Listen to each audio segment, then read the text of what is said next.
네. 오늘 말씀은 우리가 설명할 필요 없는 굉장히 우리가 잘 아는 말씀입니다.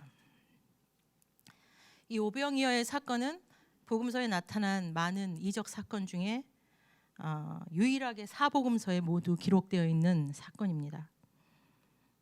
그만큼 많이 다루어졌다는 것은 그만큼 중요하고 그 큰 의미가 있다 하겠습니다. 오늘 그 큰 의미와 은혜들을 함께 나누기를 원합니다. 오늘 본문에서는 유월절을 앞두고 예수님께서 제자들과 함께 배를 타시고 한적한 곳을 찾아 갈릴리 바다 건너편으로 가셨다고 했습니다. 예수님께서 왜 바다 건너편으로 가셨는지 본서 저자인 요한은 그 이유를 밝히고 있지 않지만 다른 복음서를 통해 이 시점을 바라볼 때 예수님은 제자들과 전역을 다니며 복음을 전하시고 병든 자들을 고쳐주셨다는 것입니다. 그러므로 예수님이 제자들과 함께 바다를 건넌 이유는 여러 곳을 다니며 복음을 전하시느라 힘들었던 제자들과 휴식할 장소가 필요했기 때문이라는 것입니다. 그러나 많은 무리의 사람들은 그분이 가는 곳이면 어디든지 따라갔습니다. 2절 말씀을 보면 큰 무리가 따르니 이는 병자들에게 행하시는 표적을 보았음이로라 라고 말씀합니다. 그렇다면 왜 사람들은 예수님을 따랐을까요? 그들이 예수님을 따랐던 이유가 예수님이 메시아임을 알았기 때문도 아니고 예수님의 가르침을 받기 위함도 아니고 그분의 가르침을 받고자 했기 때문도 아니고 병자들에게 행하시는 표적을 보았기 때문이라고 말합니다. 이유가 어찌됐든 그들이 예수님께 나온 것 자체는 굉장히 귀한 일입니다. 그러나 무리들이 예수님을 찾는 이유가 나중에 26절 말씀에도 나오지만 그들이 표적을 본 까닭이고 떡을 먹고 배부른 까닭이라고 말할 만큼 주님은 이미 사람들이 주님께 나온 진짜 이유를 알고 있었다는 것입니다. 표적을 행하시는 주님의 진짜 이유는 예수님이 하나님의 아들이심을 나타내기 위함입니다. 그래서 사람들은 왜 주님이 기적을 베푸시는지, 왜 병자를 고치시는지 표적에만 관심을 둘 뿐 표적이 가리키는 예수님의 정체성에 대해서는 알지 못했다는 것입니다. 포도주가 떨어진 혼인잔치의 기적을 보고도 왕의 신하의 병든 아들을 고쳐주는 그 일을 경험하고도 38년 된 병자가 낫는 기적을 보고도 그들은 영원한 유월절 어린 양으로 오신 예수님에 대해서는 무지했다는 것입니다. 그저 오늘 자신의 안일과 유익만을 집중했을 뿐 이 유월절이 가까운 이때에 예수님 자신이 유월절을 완성하실 생명의 떡임을 그들은 몰랐다는 것입니다. 그러나 예수님은 자신이 이 땅에 오신 이유가 구원의 완성을 이루기 위함이었기 때문에 자기들의 이기적인 목적을 가지고 나올지라도 주님은 그들을 불쌍히 여기시고 맞아 주셨다는 것입니다. 어찌됐든 예수님은 무리들과 산에 올라 제자들과 함께 앉으시고 시간이 흘러 저녁이 되었을 때에 무리들을 바라보셨다는 것입니다. 그리고 오랜 시간 말씀을 듣던 무리들의 배고픔의 필요를 아셨고 주님은 그 필요를 채우기 원하셨습니다. 이처럼 주님은 영적인 필요만을 채우시는 분이 아니셨다는 거예요. 예수님은 우리들의 감정의 필요, 정서의 필요, 그 모든 육신의 필요까지도 아시고 그 필요를 채우기 원하신다는 것입니다. 주님은 그들의 약점, 그 육적인 약점을 아셨기 때문에 오랜 시간 말씀을 듣느라 배고픔에 지쳐 있는 영혼들을 바라보시며 그들을 먹이시기 위해 빌립에게 한 가지 질문을 합니다. 5절입니다. 빌립에게 이르시되 우리가 어디서 떡을 사서 이 사람들을 먹이겠느냐 하시니. 주님은 빌립에게 우리가 어디서 떡을 사서 이 사람들로 먹게 하겠느냐고 물으셨습니다. 떡을 어디서 살 수 있느냐의 질문이었다는 것입니다. 다시 말하면 어디를 가야 이 많은 사람들을 다 먹일 수 있겠느냐, 이 질문이었다는 것이에요. 아무튼 주님은 빌립에게 질문을 하셨고 주신 문제에 대해 빌립이 가지고 온 대답을 봅니다. 바로 7절입니다. 빌립이 대답하되 각 사람으로 조금씩 받게 할지라도 200데나리온의 떡이 부족하리이다. 예수님의 갑작스러운 질문에 빌립이 어땠을까요? 말씀을 전하시다가 저녁이 되고 때가 되면 사람들을 돌려보내야 하는데 갑자기 무리들을 먹이시겠다고 하시는 거예요. 그리고 이 사람들을 먹일 방법을 가져오라고 말하는 거예요. 같은 내용을 기록한 마가복음 6장 36절을 보면 어떤 제자는 이런 제안을 합니다. 무리를 보내어 두루 촌과 마을로 가서 무엇을 사 먹게 하옵소서. 무리를 보내 각자 끼니를 해결하고 오게 하자는 거예요. 때가 되어 집으로 돌려보내자는 것도 아니고 각자 끼니를 해결하고 다시 모여라도 아니고 이 많은 무리를 갑자기 먹이시겠다고 하시니 빌립이 얼마나 당황했을까요? 만약 여러분 앞에 이런 일이 있다면 여러분은 어떻게 하시겠어요? 그러나 그 상황에도 빌립은 차분했던 것 같아요. 아마 빌립 머리가 참 좋았던 사람인 것 같습니다. 대충 계산을 해보니 200데나리온 이상의 돈이 있으면 이들을 먹을 수 있겠다라고 말하고 있습니다. 여기서 말하는 한 데나리온은 남자가 하루 노동해서 벌 수 있는 돈이라고 했습니다. 그 당시 4인 가족이 하루를 넉넉하게 먹을 수 있는 돈이라고 했습니다. 사람들로부터 조금씩 거두어서 200데나리온 이상의 그 음식을 구할 수 있다면 이들이 다 먹을 수 있겠다고 말하는 것입니다. 여러분은 빌립의 대답 속에 무엇이 보이십니까? 빌립은 정말 문제를 해결할 수 있는 그 현실 가능한 대답을 하고 있을까요? 200데나리온이라는 그 계산은 제자들이 해결할 수 있는 그 능력이 있어서 그 나온 수치일까요? 여기서 빌립은 이미 아무 의미 없는 대답을 하고 있음을 볼 수 있습니다. 빌립을 포함한 제자들이 무슨 돈이 있었겠어요? 돈이 있어도 그것을 어디를 가서 그 많은 음식을 그것도 한꺼번에 사올 수 있었겠어요? 그저 주님이 물어보시니 답을 할 뿐입니다. 그러니까 빌립의 생각에는 자신이 이런 대답을 하면 주님이 현실을 깨닫고 아니네. 사람들을 집으로 빨리 돌려보내기를 원하셨다는 것입니다. 여기서 빌립의 문제 해결 방법을 보면서 드는 생각이 있습니다. 대부분의 사람들은 보통 인생의 문제를 해결하기 위해 이런 빌립과 같은 생각을 하더라는 것입니다. 인생에 문제가 생겼을 때 우리는 어떻게 하면 내가 원하는 답을 빨리 얻을 수 있을까? 이거에만 집중한다는 거예요. 만약 이것이 돈으로 해결될 수 있는 문제라면 주저앉고 계산부터 한다는 거예요. 혹 내가 할 수 없는 일이라 할지라도 내가 해결할 수 있는 데까지는 해결하고 그 다음에 기도하더라는 거예요. 또 인생의 고난의 문제에 대해서도 대부분의 사람들은 어떻게 하면 내가 이 고난으로부터 빨리 벗어날 것인가에만 집중한다는 거예요. 사람들은 그 방법이 무엇이든 벗어나고픈 고난의 문제로부터 빨리 벗어나서 더 이상 이 고난의 문제 안에 갇혀 있기를 원치 않더라는 거예요. 그리고 그 고민의 문제가 해결되면 원래 자신의 자리로 돌아와서 이전과 똑같은 안정적인 삶을 살기 원하더라는 것입니다. 그렇다면 과연 주님이 빌립에게 질문하신 그 이유가 이렇게 단순한 답을 얻기 위함이었을까요? 그런 의미에서 우리에게 오늘 6절 말씀이 아주 중요합니다. 예수님이 왜 빌립에게 그런 말씀을 하셨는지 이유를 설명하기 때문입니다. 6절입니다. 이렇게 말씀하심은 친히 어떻게 하실지를 아시고 빌립을 시험코자 하심이라. 주님이 어떻게 하실지를 안다고 말씀하십니다.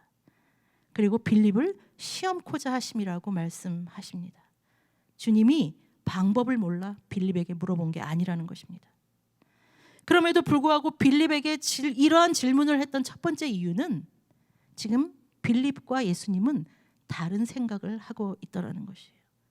주님과 오랜 시간 그렇게 함께 했으면서도 서로 소통하지 못하고 있는 것을 여실히 드러내고 있다는 것입니다. 우리도 사실 예수님을 믿고 주님 안에서 그 믿음으로 살아간다고 하지만 우리가 하나님과 원활히 소통하지 못하고 살아가는 삶의 부분들이 얼마나 많은지요. 마치 하나님과 영적 소통이 끊어졌던 이스라엘 백성들처럼 하나님이 원하시는 것과는 정반대로 행동하는 우리들의 모습이나 제자의 모습이나 별반 다르지 않다라는 것입니다. 또 주님이 이런 질문을 던지신 두 번째 이유는 주님 보시기에 이 방법은 틀렸다는 것입니다. 이 방법이 틀렸을 뿐 아니라 주님은 이 방법을 사용하지 않겠다라는 것입니다. 결국 주님이 빌립을 시험한 것이 맞죠. 사실 주님은 빌립에게 물어보지 않으셔도 됩니다. 이미 주님은 자신의 방법만으로 이 모든 사람들을 먹이실 수 있는 분이시기 때문에 그렇습니다.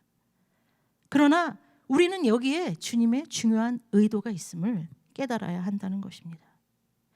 사실 5,000명을 먹이건 10,000명을 먹이건 주님은 자신의 방법으로 그들을 먹이실 수 있는 분이십니다. 그분이 그 많은 기적을 행하셨는데 이것 하나 못하실까요? 빌립이 가지고 온 방법이 아닌 하나님의 방법으로, 주님의 방법으로 그들을 먹이신다는 거예요. 하여튼 주님이 이 땅에 계시는 동안에는 사람이 많던 적던 주님은 주님의 방법대로 그들을 먹이실 수 있습니다.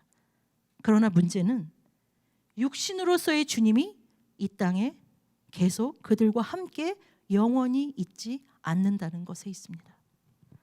주님이 이 땅에서 자신이 하셔야 될 일을 다 마치고 하나님의 곁으로 돌아가셔야 할 그때에도 여전히 이 땅에는 배고픈 사람들이 있다는 것이에요. 그리고 그 배고픈 사람들의 문제를 해결해야 한다면 누가 그들을 먹일 것이냐라고 묻고 계셨다는 거예요. 그러니까 지금은 주님이 주님의 방법대로 그들을 먹일 것이지만 내가 너희와 함께 있지 아니하고 너희 스스로가 그들을 먹여야 할 때 그때는 니네가 어떻게 하겠느냐라고 묻고 계셨다는 거예요. 그때에도 너희가 사람들에게 조금씩 거두어서 이들을 먹이겠느냐? 라고 말하시는 거예요. 그건 아니라는 거죠. 결국 너희가 이 사람들에게 먹을 것을 주어야 한다고 말하는 것입니다. 여러분 다시 한번 주님이 빌립에게 질문했던 질문을 보겠습니다. 5절 빌립에게 이르시되 우리가 어디서 떡을 사서 이 사람들을 먹이겠느냐 하시니 우리가 어디서 떡을 사서 먹게 하겠느냐 주님이 물으셨습니다. 여기서 중요한 단어는 어디서입니다. 우리가 시험 볼 때 문제를 끝까지 잘 읽어야 돼요. 그 문제가 말하는 의도를 잘 파악해야 하기 때문입니다. 주님은 빌립에게 떡을 어떻게 구할 것인지 묻지 않으시고 어디서 구할 것인지 물으셨다는 거예요. 그런데 주님이 그 질문에 빌립이 가지고 온 대답을 다시 한번 봅니다. 7절 빌립이 대답하되 각 사람으로 조금씩 받게 할지라도 200데나리온의 떡이 부족하리이다. 주님의 질문에 빌립은 어디서가 아닌 어떻게 떡을 구할 것인지 고민하고 있었더라는 거예요. 주님이 문제를 던져주셨고 빌립은 그 답을 갖고 왔지만 주님의 질문과 빌립의 대답이 전혀 맞고 있지 않음을 볼 수 있습니다. 결국 빌립은 예수님의 마음을 이해하지 못했고 비록 그가 예수님의 제자라고 하면서 예수님과 가까이 동행했다고 하면서 여전히 빌립은 주님과 원활한 소통 가운데 있지 못했다는 것입니다. 그렇다면 여러분 떡이 어디 있나요? 6절에 나와 있습니다. 6절 이렇게 말씀하시면 친히 어떻게 하실지를 아시고 방법이 어디 있다는 건가요? 답이 어디 있다는 건가요? 주님이 친히 어떻게 하실지를 안다고 말씀하셨어요. 바로 답이 주님께 있다는 것입니다. 필요한 떡이 주님께 있다는 것입니다. 주님이 이 사람들을 먹이실 생명의 떡이라는 것입니다. 그러면 답을 찾는 우리는 어디로 가야 하나요? 주님께로 가야 하는 것입니다. 그래서 이 질문을 다시 이렇게 말해볼 수 있습니다. 그렇다면 당신은 인생에 문제가 생겼을 때 어떻게 하겠느냐고 주님 묻지 않으시고 어디로 가겠느냐라고 물으셨다는 거예요. 네가 바라보아야 하는 곳은 어디냐라고 묻고 계시다는 거예요. 한번 여러분의 인생 가운데 일어나는 문제들을 한번 생각해 보세요. 뭐 건강의 문제, 뭐 자녀와 가정의 문제, 재정과 사업의 문제, 관계의 문제, 또 우리 유스들이나 청년들은 뭐 있어요? 진로, 진학, 취업, 뭐 출세, 더 나아가서는 앞으로 뭐 결혼, 이런 문제들을 가지고 우리가 고민을 하게 되는데 대부분의 사람들이 고민하는 것들이 이런 것에서 별반 벗어나지 않더라는 거예요. 그렇다면 여러분은 이러한 인생의 문제를 가지고 어떻게 하고 계십니까? 어디를 바라보고 계십니까? 우리 유스들은, 우리 청년들은 여러분의 마음을 어디로 향하고 있습니까? 답은 정해져 있죠? 그 답은 하나예요. 그리고 우리가 잘 알아요. 주님은 인생의 문제를 가지고 방법을 찾을 것이 아니라 말씀이신 주님 앞에 나오라고 말씀하십니다. 답은 날마다 주님께 나아가는 생명이신 그분과 소통하는 것에 있다고 말합니다. 주님이 우리의 영적 배고픔을 채우실 생명의 떡이라고 말씀하십니다. 그렇다면 인생을 살리는 이런 중요한 물음 앞에 왜 우리는 빌립과 같은 단순한 대답과 답이 없는 똑같은 삶을 반복하며 살아갈까요? 왜 표적이 가리키는 예수 그리스도를 보지 못하고 표적만을 따르는 무지한 무리들처럼 우리는 왜 무기력하게 살아갈까요? 수많은 인생의 문제 가운데 왜 우리는 그저 늘 뻔한 누구나 예측 가능한 방법만을 제시하고 있을까요? 깊은 영적 세계를 경험하며 하나님과 함께 날마다 기적을 이루는 삶을 살려면 우리는 어떻게 해야 하는 것일까요? 지난 주일 설교 말씀에서 우리는 참 제자의 영성이 무엇인지 알았습니다. 이는 말씀에 순종하고 행하는 삶이요 거듭남의 모습이 드러나는 삶이라고 했습니다. 그리고 그렇게 하기 위해서는 주님과 교제하고 주님과의 시간을 보내는 것에 투자하라고 말했습니다. 왜냐하면 이것보다 가치 있는 일은 없기 때문입니다. 그러므로 하나님과의 원활한 소통을 위해서는 우리가 각자가 개인의 기도와 말씀의 삶이 회복되어야 합니다. 이는 그냥 예배 드리고 마는 정도의 믿음을 얘기하는 것이 아닙니다. 기도와 말씀 묵상을 통해 개인적인 하나님을 만나야 된다는 거예요. 내가 따로. 그리고 그분의 마음과 깊은 진리를 설교를 들어서 깨닫는 정도가 아니라 각자가 믿음 안에서 말씀 앞에서 깨어지고 부딪히고 그것들을 깨달아야 한다는 거예요. 그렇게 하나님을 만나야 된다는 거예요. 매일매일. 그렇다면 날마다 주님과 소통하며 주님의 깊은 뜻 안에 살기 위해서는 우리는 어떻게 해야 할까요?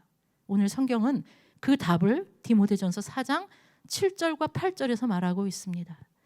망령되고 허탄한 신화를 버리고 경건에 이르도록 내 자신을 연단하라.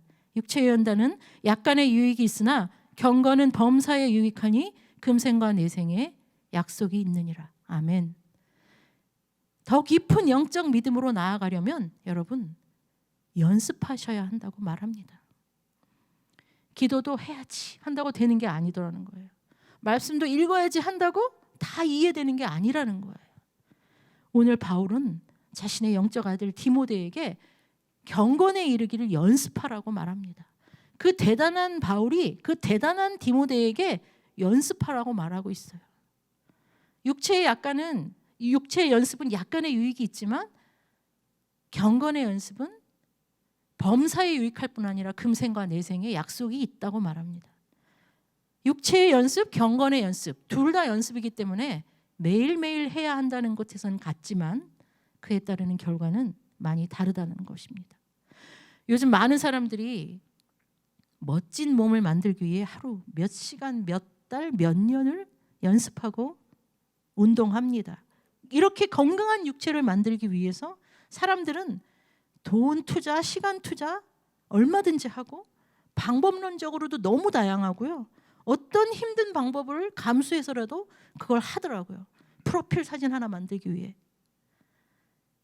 그러나 하나님의 참 제자가 되기 원하는 여러분은 경건의 연습을 위해 하루 얼마의 시간을 투자한다고 생각하십니까?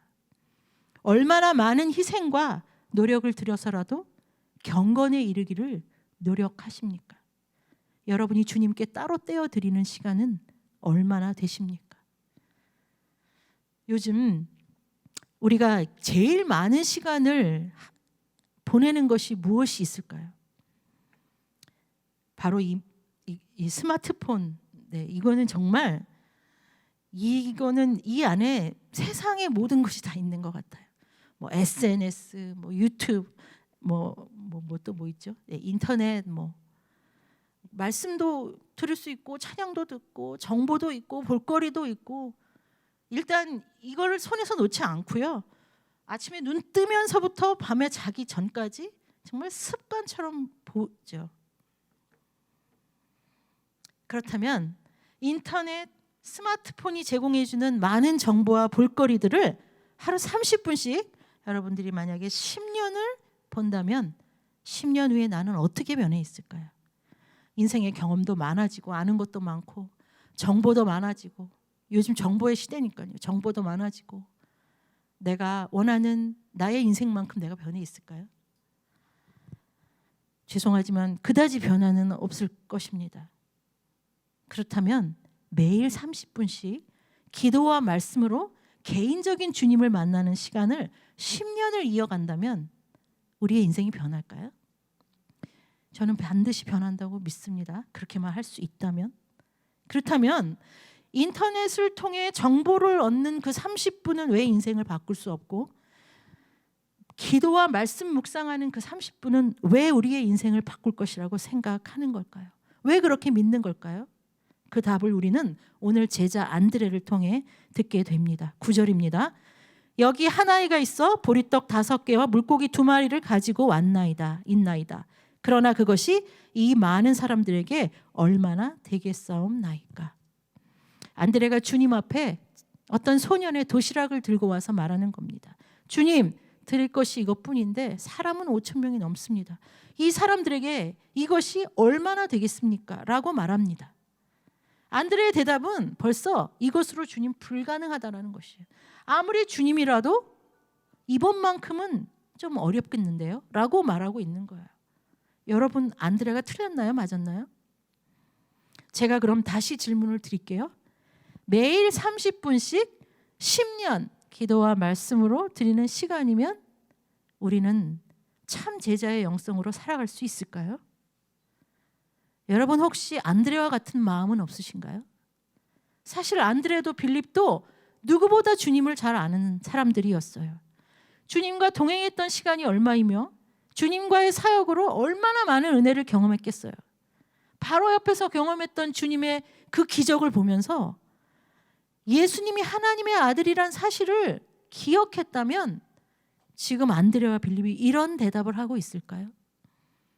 혹시 여러분도 안드레와 같은 마음은 없으세요? 어린아이의 작은 도시락을 들고 안드레는 생각합니다.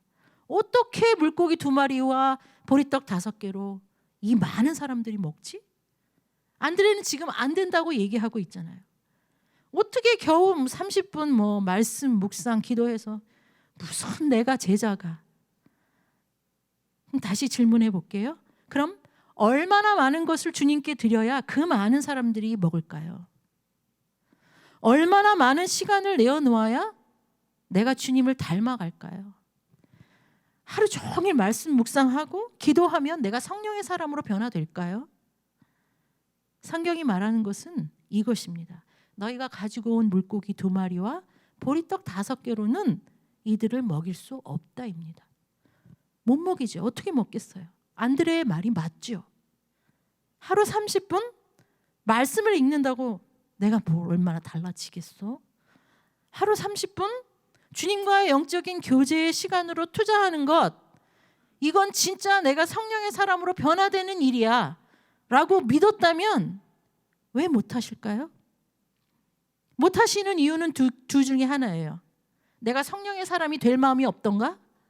이렇게 해도 성령의 사람으로 변화될 수 있는 가능성이 없다고 믿던가? 혹시 그렇게 못하시는 이유는 믿어지지 않아서일까요? 아니면 고작 30분이 아니라 하루에 적어도 두세 시간은 투자하고 기도하고 말씀 읽고 해야지. 그래야 내가 뭐가 되지라고 생각하시나요? 근데 그렇게 하실 수 있나요? 여러분, 오병이어의 결론을 아시죠? 물고기 2마리, 보리떡 5개 어떻게 되었다고 말합니까? 우리가 알듯이 그들은 먹었습니다. 그것도 충분히 먹었다고 했습니다. 이유가 뭘까요? 이유가 11절에 기록되어 있습니다. 예수께서 떡을 가져 축사하신 후에 앉아있는 자들에게 나눠주시고 물고기도 그렇게 그들의 원대로 주시니라. 이것이 기적의 비밀입니다. 아이의 손에 있던 것이 어디로 갔죠? 주님께로 갔죠. 스마트폰으로 세상을 보는 그 30분이 여러분을 절대로 성장시키지 못합니다. 스마트폰으로, 그러나 똑같은 30분인데 개인적인 주님을 만나는, 말씀과 기도로 주님을 만나는 그 시간이 여러분의 인생을 바꾸는 이유가 있습니다. 그 30분을 주님이 쓰시기 때문에 그렇습니다. 그러나 그 30분마저도 사용하지 않고 그대로 방치하면 우리는 결국 육체의 소욕을 따라가게 되더라는 것입니다. 여러분, 성령의 사람이 되고 싶은 간절함이 있으십니까? 참 제자의 영성으로 살아가길 원하십니까? 성령의 소욕을 따르는 일이 저절로 이루어지는 일이라면 바울은 디모데에게 경건에 이르기를 연습하라고 말할 이유가 없었습니다. 여러분이 드리는 부족한 헌신, 작은 소리로 읊조리는 여러분의 기도와 찬양, 이곳에 어떤 마음인지 모르지만 이곳에 나와 있는 여러분의 간절한 마음, 비록 전부는 아니어도 부족하고 작은 것일지라도 이것이 주님의 손에 가면 내 안에 있는 세상이 바뀌는 것입니다. 다시 성경으로 돌아와 광야의 그들이 어떻게 되었다고 말합니까? 13절입니다. 이에 거두니 보리떡 5개로 먹고 남은 조각이 12바구니에 찼더라. 그들이 모두 배불리 먹고 남는 기적을 이야기합니다. 그렇다면 여러분이 하나님께 드릴 30분은 무엇이 있습니까? 아침 예배 30분입니다, 여러분. 온라인 성경 읽기 30분이면 충분합니다. 우리 어른들이 지금 온라인 성경 읽기 그 카톡방에 들어와서 성경을 읽으면 읽었습니다 이렇게 하거든요. 근데 15일 날 끝나요. 9월 15일 날 200회가 다 끝나요. 아마 16일부터는 다시 시작하겠죠. 지금 안 들어오신 분들은 그때 들어오셔서 다시 같이 시작하셔도 돼요. 원래 계시던 분은 그냥 계속 하시면 되고. 그런데 맨 처음에 20명이 시작했는데 처음에 20명이 다 읽으셨는데 점점 뒤로 갈수록 15명, 14명, 13명, 12명까지 찍는 거 봤습니다. 제가. 뭐 다 사정이 있으시겠죠. 어찌됐든 우리 유스들도 성경 읽기를 하는 걸로 알고 있어요. 유스들은 몇 명이나 하나요 지금? 제가 아까 물어보니까 2명 했다고 그러더라고요. 우리 유스가 오늘 이번에 10명 수련회 가는데 여러분 성경 읽기 30분이면 끝나요. 9월부터 시작할 줌으로 시작하는, 아까 목사님 말씀하셨잖아요. 광고, 말씀 예배. 제가 있잖아요. 그게 시간이 얼마나 걸리는지 몰라가지고 원래 일부 예배에서는 여러분 30분 남기실 것입니다 이랬는데 아까 목사님이 1시간입니다 이래가지고 네, 뭐 30분에서 1시간 사이겠죠. 매일 저녁 드리는 기도회 30분 같은 1시간 기도회. 여러분이 주님께 드릴 30분은 많이 있습니다. 이제 여러분의 30분을 어떻게 하시겠습니까? 주저 말고 주님께 드리십시오. 어떻게 할 것인지 고민하지 말고 어디로 갈 것인지 방향을 정하십시오. 어린아이가 드렸던 물고기 2마리와 보리떡 5개는 그 아이의 전부였습니다. 이제부터라도 하나님과 소통하는 나의 30분을 하나님과의 개인적인 만남으로 반드시 드리겠다고 결단하여서 오늘 성령의 사람으로 참 제자의 영성으로 살아가겠다고 결단하는 우리 모두가 되시기를 간절히 기도합니다. 기도하겠습니다. 살아계신 하나님, 온전한 소통 가운데 살아가길 원합니다. 표정만 따르는 무리가 아닌 참된 제자의 영성으로 살아가길 원합니다. 영적 나태함과 게으름에 아닌 하나님 주님의 마음으로 하나님 앞에 날마다 나아가길 원합니다. 우리의 존재와 모든 소유가 주님의 것이니 하나님의 것으로 다시 돌려드립니다. 나의 생명을 드리오니 주님 영광을 위해 사용하여 주시고 숨을 쉬고 살아가는 모든 날들이 주님의 소유이니 살아도 주를 위해 죽어도 주를 위해 우리가 다 주의 소유임을 인정하게 하옵소서. 감사를 드리며 예수님의 이름으로 기도하였습니다. 아멘.